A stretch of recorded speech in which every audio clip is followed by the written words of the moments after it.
روغن موتور ناصر شما را به دیدن این برنامه دعوت می کند. هیچ وقت فکر نمی‌کردم یه روغن موتور منو دعوت کنه. منو یه بار کهنه بچه دعوت کرد. با بانو؟ حتما دیگه. ما چرا بانو نداریم؟ گرونه. چنده؟ دوستم یکی گرفته 1016 سکه.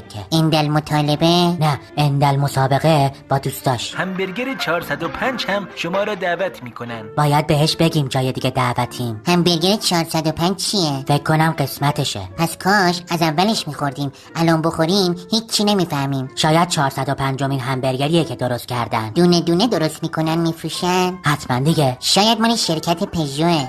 زنگ میزنن. کیه؟ به من پیاز من کمک کنید. 2 تا پیاز چه دارم؟ تو صفحه پیازمندی ها آگهی دادی؟ کیه؟ پیازمنده. خدا وکیلی 100 تومن میدم نیاد اینجا. گدایه. ببخشید ما از اینجا رفتیم. نمیدونید کجا رفتید؟ ها هیچی نگفتیم. وای.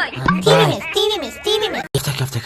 بیا. تو کفتر بازی بلدی؟ ها من فقط دختربازی بلدم که اونم بلد نیستم. ایوا کفتر ریت رود. ها دیگه بهشون غذا نده، دارن از ته سر میرن. کفترها کارشون چیه؟ به طور حرفه‌ای ریدن. برای همین میگن پریدن. حتما دیگه. پی اولش چیه؟ فکر کنم مخفف پروه. تو میتونی به پری برینی؟ من نهایت بتونم وایساده بشاشم. چرا نمیشینن برینن؟ چون ممکنه یهو قاطی کنن تخ بذارن. همه از یه جا میان بیرون؟ آره سکاره است، مثل نسکافه سین یکه. یعنی تو سوراخ صرف جویی کردن؟